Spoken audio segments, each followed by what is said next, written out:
औद्योगिक प्रशिक्षण संस्थानों के व्यवसाय पेंटर जनरल के विषय सैद्धांतिक की पाठचर्या में अंकित प्रसंग introduction of painter general as vocational trade and importance of the trade in the industrial development of nation पे आज मैं आपके सम्मुख प्रशिक्षण प्रदान करूंगा।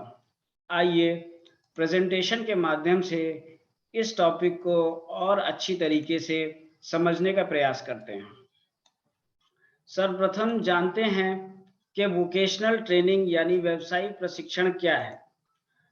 वर्तमान युग में डेवलपमेंट को सेंटर पॉइंट रखते हुए चीज़ों को मेहनत से आगे बढ़ाने का प्रयास हमारे देश में हर तरीके के सेक्टर में जारी है। अगर हम वर्तमान युग की अपने वोकेशनल ट्रेनिंग के संबंध में वर्तमान युग को जानने की कोशिश करें तो हम इस पावर पॉइंट प्रेजेंटेशन की इस पर्टिकुलर स्लाइड में कुछ शब्द अपने सामने देख रहे हैं, जैसे कि कलम, कला और क्रांति। सर्वप्रथम कलम से काम शुरू किया गया। कला के क्षेत्र में जब क्रांति आई उसके उपरांत सेमी ऑटोमाइजेशन एवं कंप्यूटराइजेशन के माध्यम से युग को पूरी तरीके से परिवर्तित कर दिया गया। यानी अब कला को ऑटोमाइजेशन और कंप्यूटराइजेशन की बहुत ही ज़्यादा आवश्यकता है। तो इन आवश्यकताओं को देखते हुए न कि पुराने तरीके से कला को कलम से साधने के साथ साथ कला को ऑटोमाइजेशन और कंप्यूटराइजेशन के द्वारा भी साधने की प्रक्रिया को औद्योगिक प्रशिक्षण संस्थानों में अपनाया गया। इसके तहत कई सारी नई ट्रेडें विकसित हुई। इनमें से कुछ तकनीकी यानी टेक्निकल ट्रेड्स थी और कुछ नॉन टेक्निकल ट्रेड्स थी। इन ट्रेड में कई प्रकार की चीज़ों का प्रशिक्षण प्रदान किया जाता है। इसमें शिक्षा जो प्रदान की जाती है उसमें प्रशिक्षण यानी प्रैक्टिकल एवं व्यवसाय की शिक्षा यानी थ्योरेटिकल पार्ट दोनों ही के बारे में छात्रों को अवगत कराया जाता है एवं छात्रों को इस तरीके से प्रशिक्षण प्रदान किया जाता है कि वो मार्केट में अपने आप को स्थापित कर सकें। क्योंकि किसी भी कौशल को, हुनर को सीखने का अंतिम जो लक्ष्य है वो है कि जो भी बच्चा इस चीज़ को सीख रहा है वो रोजगार को प्राप्त कर सके। तो रोजगार को प्राप्त करने की दिशा में मार्केट में अपने आप को स्थापित करने के लिए जो भी चीज़ें उसको चाहिए, चाहे वो टेक्निकल नो हाउ हो, चाहे उसकी पर्सनालिटी का एंगल हो जिसको डेवलपमेंट की आवश्यकता है, हर एक चीज़ को समावेशित करते हुए व्यावसायिक ट्रेनिंग यानी वोकेशनल ट्रेनिंग को डिज़ाइन किया गया है। अब वोकेशनल ट्रेनिंग अगर कोई भी बच्चा प्राप्त करता है किसी भी पर्टिकुलर ट्रेड में, तो उसके लिए ये ज़रूरी है कि वो आईटीआई में प्रशिक्षण लेने के उपरांत अपने टेक्निकल जो भी उसने टेक्निकल और नॉन टेक्निकल ट्रेड चूज़ की है उससे संबंधित थ्योरेटिकल शिक्षा भी ग्रहण करें और प्रैक्टिकल्स को भी अच्छी तरीके से परफॉर्म करें। अगर वो थ्योरेटिकल और प्रैक्टिकल दोनों पार्ट को अच्छी तरीके से कर लेता है तो इसके उपरांत जो आवश्यक साख एवं प्रशिक्षण है वो उसके अंदर आ जाएगा और वो अपने करियर के पथ पे तुरंत से इंस्टेंटेनियसली वोकेशनल ट्रेनिंग के बाद अपने करियर को प्रोग्रेस में ला सकता है। आइए नेक्स्ट स्लाइड पे चलते हैं कि पेंटर जनरल क्या है। पेंटर जनरल आईटीआई की बहुत सारी ट्रेडों में से एक प्रमुख ट्रेड है। इसमें पेंटिंग संबंधित कार्य, हम जानते हैं कि कुशल मानव श्रम के बिना किसी भी कार्य को करना संभव नहीं है और मानव श्रम को कुशल बनाना, दक्ष बनाना, कैपेबल बनाना एक ट्रेनी को ये बहुत ही आवश्यक है अगर हम चाहते हैं कि वो industrial development of the nation में कंट्रीब्यूट करे या कम से कम अपने व्यवसाय को अच्छी तरीके से कर सके। तो इस दिशा में मानव श्रम को कुशल बनाने के लिए इस प्रेजेंटेशन के माध्यम से कुछ चीज़ों को हाईलाइट करने की कोशिश की गई है। इस प्रस्तुतिकरण में मानव श्रम को तैयार करने की प्रक्रिया को दर्शाया गया है। इसमें मानव श्रम के साथ जो पर्सनैलिटी में डेवलपमेंट चाहिए उसको भी बहुत अच्छी तरीके से ट्रेड में पढ़ाया जाता है, समझाया जाता है, ताकि बच्चा आगे चल के उद्यमी बन सके, एंटरप्रेन्योर स्किल्स उसके अंदर आ सके, ना कि वो एक एम्प्लॉय की तरह बल्कि एक उद्यमी की तरह भी सोच सके। इस चीज़ के लिए भी उसको ट्रेन किया जाता है। जो मानव श्रम पेंटिंग में प्रयोग होने वाले हैं, उसका सारा का सारा ट्रेनिंग, उससे संबंधित सारी की सारी ट्रेनिंग इस पर्टिकुलर ट्रेड पेंटर जनरल में प्रोवाइड की जाती है। औज़ार, आप समझते हैं कि टूल इक्विपमेंट किसी भी काम को करने के लिए सबसे इम्पोर्टेंट है। तो टूल्स के बारे में बहुत ही अच्छी तरीके से पहले थ्योरी पढ़ाई जाती है, फिर टूल्स को प्रयोग करना सिखाया जाता है। अब आप इस चीज़ को समझ गए होंगे कि थ्योरी और प्रैक्टिकल को लिंक करने की वजह से ही किसी भी इस ट्रेनी को मानव श्रम को किसी भी ट्रेनी के मानव श्रम को दक्ष बनाया जा सकता है। अब पेंटर जनरल ट्रेड के अंतर्गत बहुत विविध प्रकार की पेंटिंग संबंधित कार्य किए जाते हैं। आइए नेक्स्ट स्लाइड में चलते हैं और जानते हैं कि इस ट्रेड का ड्यूरेशन क्या है, इस ट्रेड को का एडमिशन किस तरीके से होता है। ट्रेड से 2 साल की ये ट्रेड है, पेंटर जनरल जो ट्रेड है, ये 2 साल की अवधि की है। फर्स्ट ईयर और सेकंड ईयर दोनों ही साल के उपरांत बच्चों का एग्ज़ाम होता है और प्रशिक्षण प्राप्त करने के उपरांत या अगर वो परीक्षा में उत्तीर्ण होते हैं तो उसके बाद उन्हें एक नेशनल ट्रेड सर्टिफिकेट प्रदान किया जाता है। जैसे कि आप इस पिक्चर में देख सकते हैं, ये नेशनल ट्रेड सर्टिफिकेट है। इसको प्राप्त करने के बाद ये मान लिया जाता है कि आप बच्चे को थ्योरेटिकल नॉलेज है, टूल्स की नॉलेज है, प्रैक्टिकल को वो परफॉर्म कर चुका है और प्रैक्टिकल्स को किसी न किसी तरीके से उसने वापस से दोहराया भी है इन संस्थानों में। तो जब वो एक बार सफलतापूर्वक प्रशिक्षण संस्थान से प्राप्त कर लेता है, तो उसके बाद उसे मान्यता प्राप्त कार्यशालाओं, ऐसी ऑर्गेनाइजेशन जिसको गवर्नमेंट ऑफ इंडिया ने मान्यता दी हुई है, वहाँ से उसे अप्रेंटिसशिप कराने की प्रक्रिया को प्रारंभ किया जाता है। अप्रेंटिसशिप में बहुत सारी कंपनीज़ हैं, वो संस्थान परिसर में आती हैं, बच्चों का इंटरव्यू लेती है, जिस बच्चे को जिस क्षेत्र में इंटरेस्ट है और जो उसकी टेक्निकल नो हाउ है, उसके आधार पे उसका सिलेक्शन करती है। इसके उपरांत वो अपने परिसर में ले जाके अपना इंडस्ट्री का एक्सपोज़र देती है बच्चों को। बच्चा इंडस्ट्रियल एक्सपोज़र प्राप्त करने के बाद जो ब्रीफ इंडस्ट्रियल एक्सपोज़र जिसे कहते हैं, एक शुरुआत में उसको एक्सपोज़र प्राप्त करने के बाद वो कंपनी में अगर वो उस कंपनी में इंटरेस्टेड होता है तो उसका कॉन्ट्रैक्ट जनरेट कर दिया जाता है। बच्चे जब कॉन्ट्रैक्ट जनरेट करने के बाद कंपनी में जाने लगते हैं, तो वो वहाँ के जो रेगुलर एम्प्लॉइज़ हैं, जो ऑलरेडी दक्ष हैं, कैपेबल हैं, टेक्निकली स्किल्ड हैं और कॉन्फिडेंट हैं अपनी स्किल्स को लेके, उनके साथ उनको जोड़ दिया जाता है, संबद्ध कर दिया जाता है और उनके साथ वो अपनी टेक्निकल स्किल्स को बढ़ाते हैं। और साथ ही साथ अप्रेंटिसशिप के दौरान जैसे-जैसे उनके अंदर टेक्निकल स्किल्स आती चली जाती हैं, उनका कॉन्फिडेंस लेवल भी हाई हो जाता है और अप्रेंटिसशिप के उपरांत बच्चे के अंदर इतना कॉन्फिडेंस आ जाता है, वो किसी भी इंटरव्यू को क्रैक कर सकता है और अपने क्षेत्र के और किसी भी जो भी उसके डोमेन की ऑर्गेनाइजेशन है, कंपनी है, उसमें वो इंटरव्यू देने के लिए सक्षम हो जाता है। अप्रेंटिसशिप प्रशिक्षण इस स्लाइड में आपको जैसा कि आप देख रहे हैं उसके बारे में थोड़ा-सा और विस्तृत तौर से बताया गया है कि औद्योगिक प्रशिक्षण संस्थानों में मुख्य व्यवसाय से संबंधित व्यवसाय की थ्योरी एवं प्रैक्टिकल के अतिरिक्त सहायक सामग्री के तौर पे फिटर, शीट मेटल, वेल्डर, विज्ञान, गणित एवं इंजीनियरिंग ड्राइंग विषय भी पढ़ाया जाता है। अब अप्रेंटिसशिप के पहले की ये थोड़ी-सी चीज़ें हैं कि नेशनल अप्रेंटिसशिप सर्टिफिकेट वो आता है, ऑर्गेनाइजेशन में काम करता है, उसके उपरांत प्राप्त करता है। लेकिन अप्रेंटिसशिप करने से पहले जो टेक्निकैलिटी, जो बेसिक नॉलेज बच्चे को होनी चाहिए, उसको इस पैराग्राफ में दर्शाया गया है कि वो ना सिर्फ़ थ्योरी को पढ़ता है, बल्कि प्रैक्टिकल भी करता है। इसके साथ-साथ वो बेसिक साइंस भी पढ़ता है, मैथमेटिक्स भी पढ़ता है, इंजीनियरिंग ड्राइंग की स्किल्स को भी अपने अंदर लेके आता है वर्कशॉप की सहायता से और इन सारी चीज़ों को अपने अंदर लेते हुए वो संस्थान के अंदर एंट्री करता है।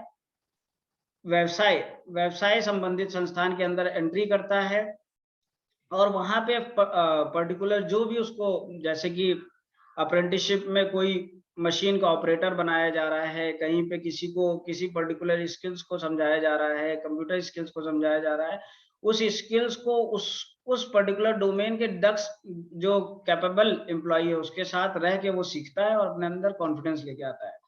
तो समस्त संस्थानों में एक पर्टिकुलर टाइम टेबल बना दिया जाता है, एक समय सारणी बना दी जाती है, उस समय सारणी के हिसाब से ही ये सारी चीज़ें आईटीआईज़ में, गवर्नमेंट आईटीआईज़ में पढ़ाई जाती है। अब आइए चलिए नेक्स्ट स्लाइड पे चलते हैं और समझते हैं कि समय सारणी जो आईटीआई की है उसमें क्या-क्या चीज़ें इन्वॉल्व की गई हैं। समय का व्यवस्थापन, अगर हम सही समय का सदुपयोग ना करें और समय को सही तरीके से अलग-अलग कार्यों में आवंटित ना करें, तो बच्चे का पूरा विकास होना संभव नहीं है। इसीलिए सबसे ज़्यादा जो फ़ोकस दिया जाता है आईटीआईज़ में वो ये है कि आईटीआई के टाइम टेबल को, और जैसे कि आप इस चित्र में देख रहे हैं, टाइम टेबल को 2 पार्ट में दर्शाया गया है पिक्चर के माध्यम से। एक तो उसका टे थ्योरी और प्रैक्टिकल का पार्ट है और दूसरा उसकी पर्सनल जो उसका बिहेवियर है, जो उसका पर्सनैलिटी है वो भी डेवलप हो, मेंटली, फिज़िकली वो साउंड रहे, इसके लिए उसको स्पोर्ट्स एक्टिविटीज़ में भी पार्टिसिपेट कराया जाता है। तो जैसे कि आप इस स्लाइड में देख सकते हैं कि खेलकूद प्रतियोगिताओं को regular day to day schedule में लाने की कोशिश की जाती है। इसके अलावा जो भी पाठ्यक्रम डिज़ाइन किया गया है, अब अगर कोई भी हमने सिलेबस डिज़ाइन किया है, तो सिलेबस डिज़ाइन जो होता है वो बहुत ही ज़्यादा टॉप नॉच हाई आईक्यू वाले बच्चे के लिए भी नहीं होता है और बहुत ज़्यादा मीडियोकर बच्चे के लिए भी नहीं होता है और बहुत ज़्यादा लो आईक्यू वाले बच्चे के लिए भी नहीं होता है। बल्कि पाठ्यक्रम को इस तरीके से डिज़ाइन किया जाता है कि उसमें तीनों डोमेन यानी जो मीडियोकर है, जो मीडियोकर बच्चा है वो भी समझ सके कि क्या पढ़ाया जा रहा है और वो भी अपने आप को कैपेबल बना सके। इसके अलावा जो तीक्ष्ण बुद्धिमत्ता के बच्चे हैं, जो हाई मेंटल कैपेसिटीज़ के बच्चे हैं, वो भी पार्टिसिपेट कर सकें, सिलेबस को पूरी तरीके से ग्रास्प कर सकें। इसके अलावा जो चीज़ें जो उतनी अच्छी तरीके से चीज़ों को नहीं समझ पाते, उनके लिए सरल पार्ट भी रखा गया है। तो सिलेबस को जो डिज़ाइन किया गया है, आप कुछ शब्दों के माध्यम से उसको बहुत अच्छे से समझ सकते हैं कि सरल से जटिल की तरफ। कुछ पार्ट सरल होगा, कुछ जटिल होगा और कुछ सामान्य होगा। इस क्रम में सिलेबस को डिज़ाइन किया गया है और इस तरीके से उसकी टीचिंग की जाती है, इस तरीके से उसको बच्चों को समझाया जाता है कि औसत जो एवरेज माइंड के बच्चे हैं वो भी समझ सकें पूरे सिलेबस को, प्रैक्टिकल को, थ्योरी को, साइंस को, इंजीनियरिंग ड्राइंग को, और जो तीक्ष्ण बुद्धि के बच्चे हैं, जो तेज़ बच्चे हैं, उनको भी अंडर वैल्यू ना किया जाए, बल्कि उनके लिए भी कुछ ना कुछ ऐसा हो जो चैलेंजिंग उनको लगे। आइए अगली स्लाइड में जानते हैं कि एजुकेशनल यूनिट्स, ये गवर्नमेंट आईटीआई फतेहपुर की पिक्चर है। यहाँ पे हम समझने की कोशिश करते हैं कि जो संस्थान हैं, बहुत सारे गवर्नमेंट ने संस्थान खोले हैं जो तकनीकी स्तर की शिक्षा सर्वोत्तम माध्यम से प्रदान करने की कैपेसिटी रखते हैं और प्रदान करते हैं। इनका ध्येय जो है वो ना सिर्फ कुशल कारीगर तैयार करना है, बल्कि इन कुशल कारीगर को प्लेस कराना भी है। इनके ध्येय जो है वो ध्येय 2 हैं। पहला तो एक थ्योरी, प्रैक्टिकल और बिहेवियरल स्किल्स के माध्यम से बच्चे को मेंटली साउंड, फिजिकली साउंड और कैपेबल बनाना कि वो इंडस्ट्री में जाके काम कर सके, और इसके साथ-साथ अप्रेंटिसशिप के द्वारा उसको इंडस्ट्रियल एक्सपोज़र देना और उसका प्लेसमेंट कराना। जो बेरोज़गारी उन्मूलन का जो मेन उद्देश्य है कि जो एम्प्लॉयमेंट है वो जनरेट हो, ये भी इन संस्थानों का एक एम रहता है कि बेरोज़गारी को ख़त्म किया जाए, बच्चों को प्लेस कराया जाए और बच्चों को इस तरीके से मोटिवेट किया जाए कि वो ना सिर्फ़ एम्प्लॉयी बनने की इच्छा अपने अंदर रखें, बल्कि एक उद्यमी यानी एंटरप्रेन्योर भी बनने की इच्छा रखें। चीज़ों को नए तरीके से सोचें और नए रोज़गार स्थापना करने का उनके अंदर जज़्बा पैदा हो। इस तरीके से ये एजुकेशनल इंस्टीट्यूशंस डिज़ाइन किए गए हैं, इनके वर्कशॉप डिज़ाइन किए गए हैं, इनका करिकुलम डिज़ाइन किया गया है, इनका सिलेबस डिज़ाइन किया गया है। इवन टीचर्स को भी जो ट्रेनिंग दी जाती है, वो बच्चों को इस चीज़ को नज़र में रखते हुए दी जाती है कि बच्चों का टोटल ओवरऑल डेवलपमेंट हो, वो नए उद्यम लगाने में भी पूरी तरीके से मोटिवेटेड रहे कि हमें भी नए उद्यम लगाने हैं, हमें भी उद्यमी बनना है, हमें भी चीज़ों को नए तरीके से लेके आना है भारतवर्ष के सामने। और इन आईटीआई और इन एजुकेशनल इंस्टीट्यूशंस की जो काउंटिंग है, उसमें लगातार वृद्धि होती चली जा रही है ताकि मैक्सिमम से मैक्सिमम बच्चा इस चीज़ का फ़ायदा उठा सके। अब आप को इंफ्रास्ट्रक्चर के बारे में बताते हैं कि अवसंरचना जितना इंफ्रास्ट्रक्चर अवेलेबल होता है इन आईटीआईज़ में वो बहुत ही सराहनीय है। जैसे पेंटर जनरल ट्रेड की अगर बात करें तो ये एक painter general trade Fatehpur Barabanki की पिक्चर है। इसमें ये वर्कशॉप है। वर्कशॉप में बच्चों को कंप्यूटर के माध्यम से भी डीटीपी सॉफ्टवेयर सिखाए जाते हैं। इसके अलावा उनको पेंटिंग्स बनवाई जाती हैं, उनको टूल इक्विपमेंट जैसे कि आप देख सकते हैं इस दीवार पे सारे टूल इक्विपमेंट के नाम लिखे हुए हैं। यहाँ पे सारे टूल इक्विपमेंट लगभग ऑलमोस्ट जो लग सकते हैं दीवार पे वो लगाए गए हैं यहाँ पे, ताकि बच्चे इन टूल्स को लगातार देखते रहें, इनके बारे में पढ़ते रहें, इसके बारे में टीचर से पूछते रहें और इनको चलाने का भी मैक्सिमम प्रयास करते रहें ताकि उनकी जो हाथ है वो इन टूल्स पे सेट हो जाएँ। इसके अलावा आप ये भी देख सकते हैं कि यहाँ पे कुछ कारपेंटरी जॉइंट्स भी बनाए गए हैं। तो ये सारी चीज़ें एक वर्कशॉप, एक थ्योरी क्लास, एक स्मार्ट क्लासरूम, इसके अलावा खेल-कूद के लिए प्लेग्राउंड और डिफरेंट टाइप ऑफ स्पोर्ट्स के लिए जो भी वहाँ पे बैडमिंटन है, क्रिकेट है, फुटबॉल है, हर चीज़ के लिए प्लेग्राउंड बनाने की वहाँ पे व्यवस्था की जाती है। तो ये बुनियादी जो ज़रूरत है, जैसे भाई ड्रिंकेबल वाटर है, प्योर वाटर है, सैनिटेशन है और इसके अलावा आपका ग्राउंड वाटर रिचार्ज वेल है, सेप्टिक टैंक है, सोलर पैनल है और क्लासरूम्स में मैंने जैसा कि आपको बताया थ्योरी क्लास है, प्रैक्टिकल क्लास है, स्मार्ट क्लासरूम है, ये सारी चीज़ें इन आईटीआईज़ में प्रोवाइड किए जाते हैं और ये मूलभूत यानी बेसिक सुविधाओं में इन सारी चीज़ों को काउंट किया जाता है और बहुत सख्ती के साथ इन सारी सुविधाओं को आईटीआईज़ में पूरी तरीके से देने का प्रयास गवर्नमेंट द्वारा किया जाता है। आइए हम जानते हैं कि ये पर्टिकुलर जो ट्रेड है पेंटर जनरल, इसका इंडस्ट्रियल डेवलपमेंट में क्या कंट्रीब्यूशन होता है? अगर हमें हमेशा नेशन को आगे रखते हुए हर काम को सोचना है, तो हम इस बात को बहुत अच्छी तरीके से समझते हैं कि अगर कोई काम हम कर रहे हैं और नेशन बिल्डिंग में अगर वो सहायता नहीं दे रहा है, तो उस काम को करना व्यर्थ है। तो आइए हम समझते हैं कि रोल पेंटर जनरल ट्रेड का नेशन डेवलपमेंट में और industrial development of the nation particularly industrial development of the nation में क्या है। आप सभी जानते हैं कि विश्व में बहुत सारी अर्थव्यवस्थाएं हैं, उभर रही हैं, डेवलपिंग नेशन है, डेवलप्ड नेशन है, अंडर डेवलप्ड नेशन है। हमारा जब से हमें स्वतंत्रता मिली है तब से हमारा प्रयास यही है, इसी दिशा में है कि हम ऐसे उद्यम लगाएं जिससे ना सिर्फ हम खुद को दक्ष मानव श्रम दें, उत्पाद दें, ये हमारा सिर्फ उद्देश्य नहीं है, बल्कि हमारा उद्देश्य हमेशा से ये रहा है कि हम दूसरे नेशंस को, जैसे कि इस स्लाइड में आप देख सकते हैं कि आज हमारा देश न केवल अपनी आवश्यकताओं को यानी नीड्स, अब आवश्यकताओं में 2 आवश्यकताएं हैं जो आईटीआई के माध्यम से, इस ट्रेड के माध्यम से हमारे देश की पूरी होती हैं। एक तो हम कुशल मानव श्रम भी दे रहे हैं और ये कुशल मानव श्रम जो उद्यम लगा रहे हैं उसके उन उद्यमों के माध्यम से बहुत सारे प्रोडक्ट्स भी अवेलेबल हो रहे हैं जो कि हमारी आवश्यकताओं की पूर्ति में योगदान दे रहे हैं। इसके नेशनल डेवलपमेंट के अलावा हम इंटरनेशनल लेवल पे भी हमारा कंट्रीब्यूशन है कि हम ब्रिटेन, अमेरिका, जापान तक हम मानव श्रम को भेज रहे हैं। दक्षता जिनके अंदर है, जो कैपेबल है, जो एफिशिएंट है, ऐसे बच्चों को हम तैयार करके हमारे बच्चे दूसरे देशों में भी जाते हैं, वहाँ पे भी अच्छा परफॉर्म करते हैं और ऐसी चीज़ों का उत्पादन भी हमारे देशों में किया जा रहा है जिसको कंज़्यूम भी अदर देन आवर नेशन, हमारे देश के अलावा भी बाकी देशों में जिसका निर्यात किया जा रहा है।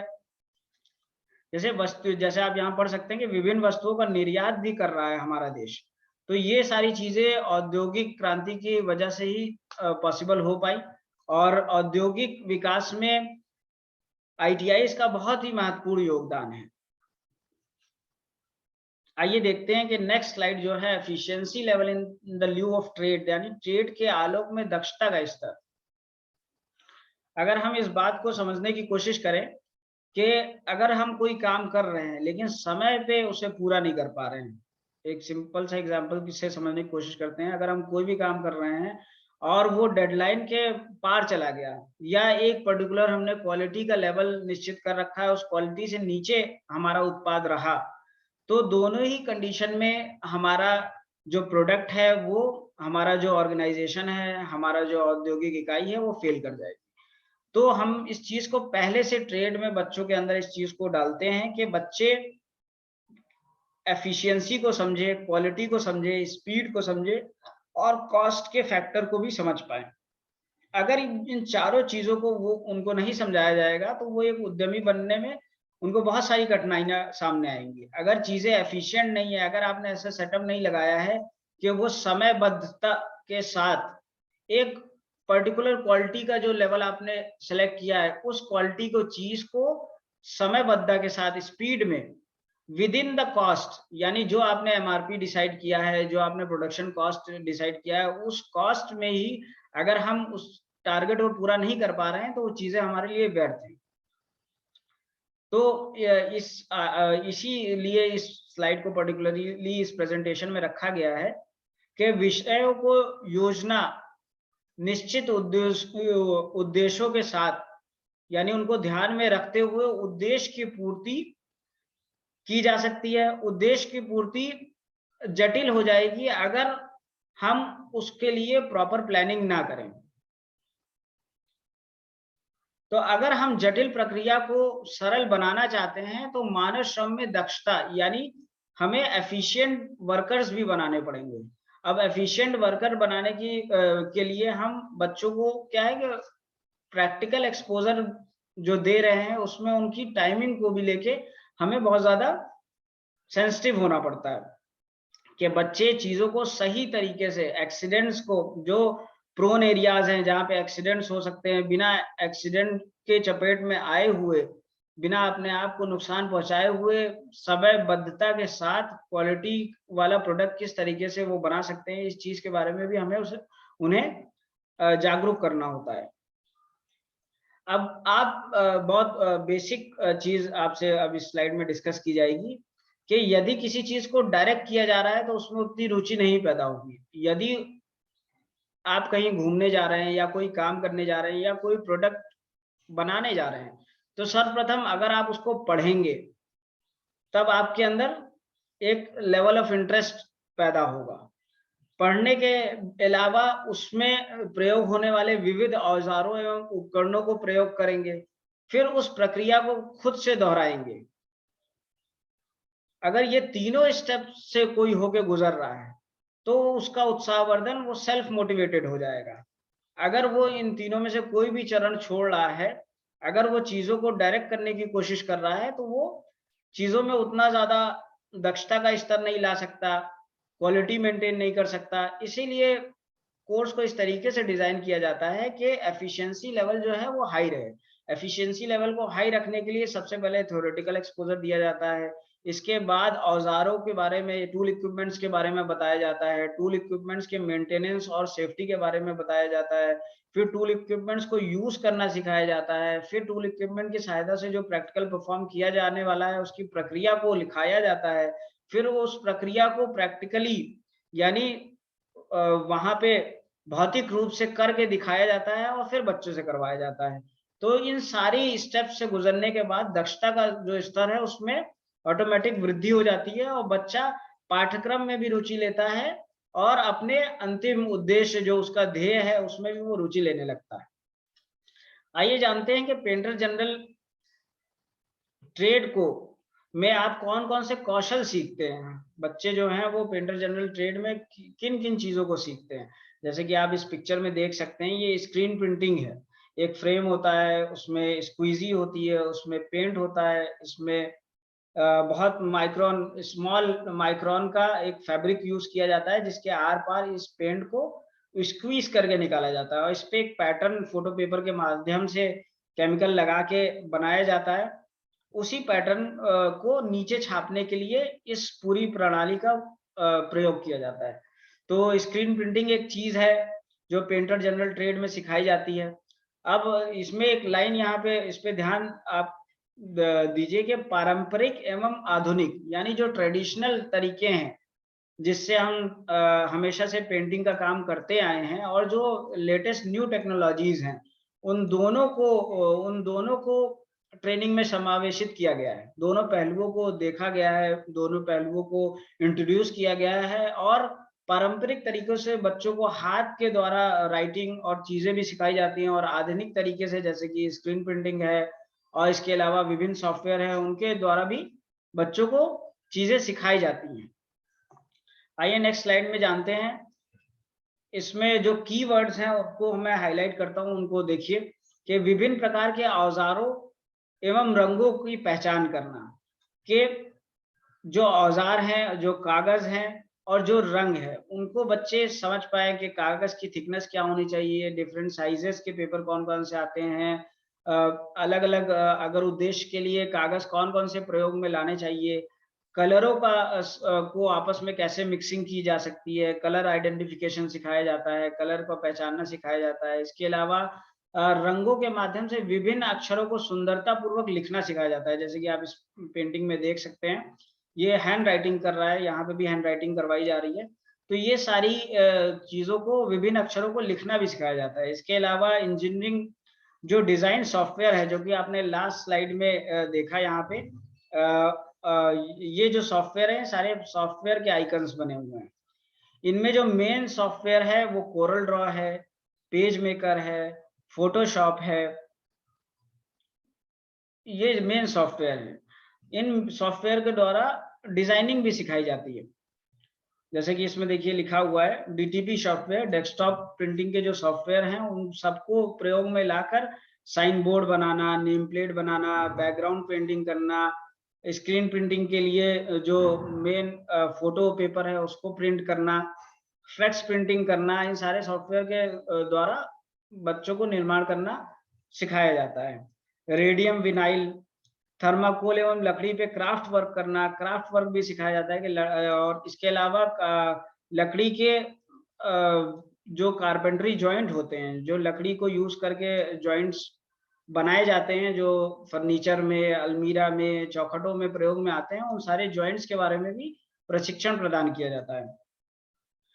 और पारंपरिक एवं आधुनिक तकनीकों द्वारा विभिन्न भवनों की आंतरिक एवं बाहरी पेंटिंग, जो इंटरनल पेंटिंग है, एक्सटर्नल पेंटिंग है, वो भी सिखाई जाती है। इसके अलावा डेकोरेशन करना, कि एस्थेटिक्स को इम्प्रूव किया जा सके। कोई भी बिल्डिंग है, कोई भी रूम है, कोई भी वॉल है, कोई भी पर्टिकुलर आइटम है, उसको किस तरीके से एस्थेटिक्स में इम्प्रूव किया जा सकता है, उसको डेकोरेट कैसे किया जा सकता है, इस चीज़ का भी प्रोसेस सिखाया जाता है।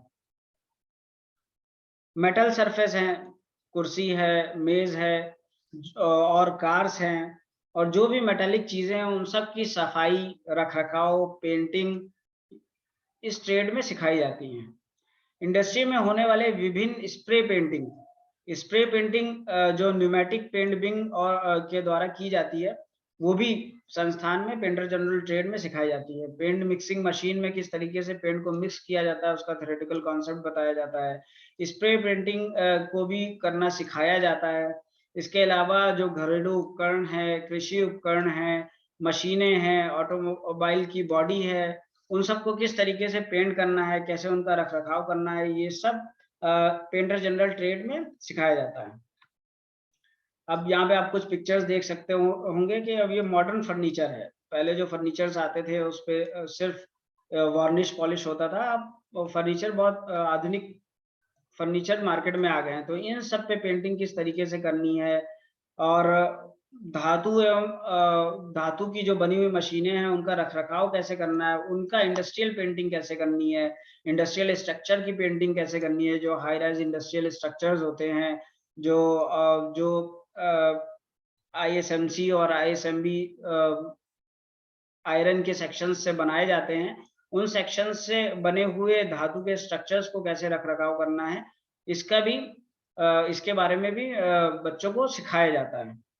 इसके अलावा पेंटिंग की जो थिकनेस है, वो मॉनिटर करना, पेंट की क्वालिटी को मॉनिटर करना, पेंट किस काम में वाटर बाउंड पेंट को कहाँ यूज़ करना है, ऑयल बाउंड पेंट को कहाँ यूज़ करना है, किस पर्टिकुलर वर्ड के लिए किस किस क्वालिटी का पेंट हमें चाहिए और पेंट की टेस्टिंग कैसे-कैसे उपकरणों से की जाती है, किस तरीके से की जाती है, सब आईटीआई पेंटर जनरल में सिखाया जाता है। अब इसमें जो इसीलिए इतनी सारी चीज़ें जो मैंने बताई, इन सारे कारणों की वजह से हमेशा पेंटर जनरल की टेक्नीशियन जो है मार्केट में वो बनी रहती है। इसलिए आप अगर देखेंगे तो पेंटर जनरल के जो पास आउट बच्चे हैं, उनको रोज़गार की किसी भी प्रकार की कोई दिक्कत जल्दी आती नहीं है। वो कहीं न कहीं एब्ज़ॉर्ब हो जाते हैं। अब पेंटर जनरल अगर कोर्स बच्चा कर रहा है तो उसके उपरांत वो कौन-कौन सी ऐसी ऑर्गेनाइज़ेशंस हैं, गवर्नमेंट डिपार्टमेंट्स हैं और प्राइवेट डोमेन्स हैं जहाँ पे वो प्लेस हो सकते हैं, आइए उसके बारे में देखते हैं। पेंटर जनरल कोर्स करने के बाद करियर के अवसर कुछ पर्टिकुलर गवर्नमेंट ऑर्गेनाइज़ेशंस में प्रोवाइड किए जाते हैं, जैसे कि इंडियन रेलवे है, इंजीनियरिंग सर्विसेज़ है, ट्रांसपोर्ट डिपार्टमेंट है, सीआरडब्ल्यूडी है, डीआरडीओ है, पुलिस डिपार्टमेंट है, एजुकेशन विभाग है, एजुकेशन विभाग में व्यावसायिक शिक्षा है, प्राविधिक शिक्षा है, इन सारे डिपार्टमेंट में बच्चों को रोज़गार के अवसर प्रदान किए जाते हैं। अब यहाँ पे जो लास्ट स्लाइड में हम लोगों ने डिस्कस किया था कि बहुत सारे एग्रीकल्चर से रिलेटेड इक्विपमेंट्स है, घरेलू उत्पाद हैं, इन सब में पेंटिंग की आवश्यकता पड़ती है। तो ये गवर्नमेंट डिपार्टमेंट्स भी इन चीज़ों को मैन्युफैक्चर करते हैं, प्रोड्यूस करते हैं, प्राइवेट डिपार्टमेंट भी इन चीज़ों को मैन्युफैक्चर, मॉनिटर और प्रोड्यूस करते हैं, तो हर जगह बच्चों की का एब्ज़ॉर्प्शन होना संभव है। तो कोर्स करने वाले युवाओं को ये जो मैंने अभी डिपार्टमेंट गवर्नमेंट के बताए, इनके अलावा भी बहुत सारे ऐसे डिपार्टमेंट हैं जो इस कोर्स करने वाले युवाओं को अपने अंदर एब्ज़ॉर्ब कर लेते हैं, उनको ट्रेनिंग देते हैं, उनको जॉब्स देते हैं, उनको नेशनल बिल्डिंग में प्रयोग में लाते हैं। अब आइए देखते हैं कि निजी क्षेत्र में इस पर्टिकुलर ट्रेड से आईटीआई करने के बाद क्या-क्या संभावना है। बहुत से ऐसे व्यापार के औद्योगिक डोमेन्स हैं जहाँ पे बच्चों का एब्ज़ॉर्प्शन हो जाता है।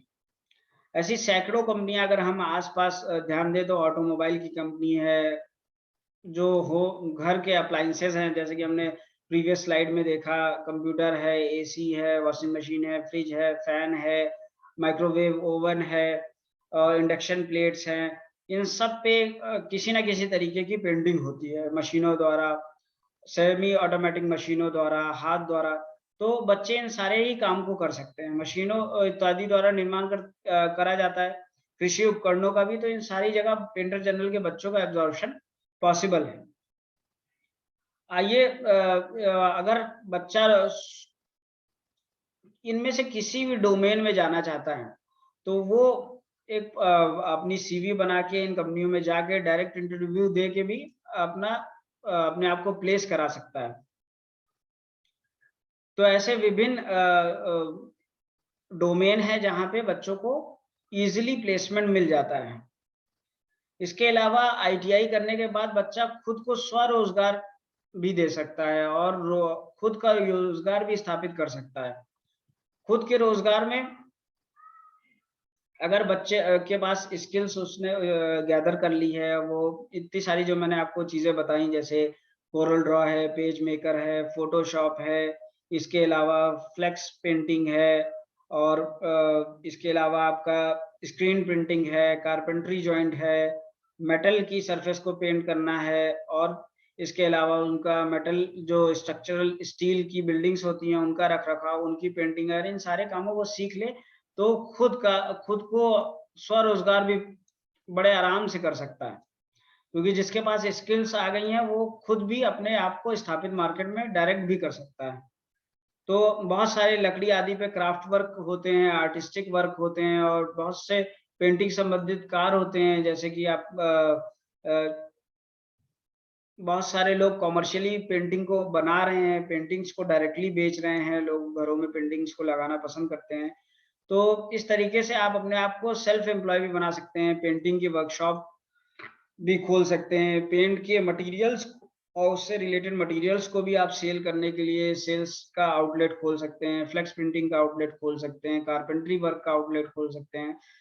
तो आईटीआई पेंटर जनरल का कोर्स करने के बाद अगर कोई बच्चा अच्छी तरीके से प्रशिक्षित हो गया है, प्रशिक्षित वर्कर के रूप में, वो बड़े ही आराम से मार्केट में स्थापित हो सकता है और अपने करियर को नई ऊँचाइयों तक लेके जा सकता है। आइए देखते हैं कि हमने इस प्रशिक्षण में क्या-क्या सीखा, एक सारांश, एक ओवरव्यू लेते हैं। हमने सबसे पहले देखा कि वोकेशनल ट्रेनिंग क्या है, बच्चे को वोकेशनल ट्रेनिंग की क्यों ज़रूरत है, डायरेक्ट मार्केट में जाने से पहले उसको जिन-जिन चीज़ों की आवश्यकता है अपने आप को मार्केट में स्थापित करने के लिए, वो इस वोकेशनल ट्रेनिंग में सारी चीज़ें कवर की जाती हैं। Painter general in particular painting के ट्रेड से रिलेटेड है कि पेंटिंग जो इंडस्ट्रियल पेंटिंग है, हाउस पेंटिंग है, फर्नीचर पेंटिंग है, मेटल पेंटिंग है, स्प्रे पेंटिंग है, स्क्रीन प्रिंटिंग है, डिज़ाइनिंग है, उन सब चीज़ों को समावेशित करती है ये पर्टिकुलर ट्रेड पेंटर जनरल। तो हमने पेंटर जनरल के बारे में एक जनरल ओवरव्यू लिया। इसमें इसके बाद हमने देखा कि अप्रेंटिसशिप में किस तरीके से बच्चे पे प्लेस होते हैं, समय सारणी किस चीज़ों को ध्यान में रखते हुए बनाई जाती है, उसका व्यवस्थापन कैसे किया जाता है, जो बेसिक इंफ्रास्ट्रक्चर है, जो बुनियादी प्रशिक्षण के लिए अवसंरचनाएँ हैं, वो उस पे गवर्नमेंट कितना ध्यान दे रही है, उसमें गवर्नमेंट ने क्या-क्या चीज़ें बच्चों के लिए रख रखी हैं, उन सारी चीज़ों को हमने कवर की। एजुकेशनल इंस्टीट्यूशंस को किस उद्देश्य के, किस ध्येय के लिए बनाया गया है, industrial development of the nation में इस पर्टिकुलर पेंटर जनरल ट्रेड की क्या भूमिका है, उसको भी हमने सीखा। बच्चों को एफिशिएंट कैसे बनाया जा सकता है, उनके उस पर्टिकुलर ट्रेड में, उस पर्टिकुलर स्किल में उनको एफिशिएंट बनाने के लिए चीज़ों को कॉस्ट की लिमिट में काम करने के लिए, टाइम की लिमिट में काम करने के लिए कैसे बच्चों को प्रेरित किया जा सकता है, ये भी हमने देखा। इसके अलावा कौन-कौन सी चीज़ें पेंटर जनरल में सिखाई जाती हैं, कौन से कौशल बच्चे अर्जित कर सकते हैं, इसको भी हमने एक विस्तृत तौर से जाना। इसके अलावा कौन-कौन से ऐसे विभाग हैं, कौन-कौन से ऐसे सरकारी विभाग हैं और प्राइवेट डोमेन्स हैं, जहाँ बच्चे पेंटर जनरल करने के बाद अवसर पाते हैं, अपने आप को प्लेस करा सकते हैं, वो भी हमने देखा।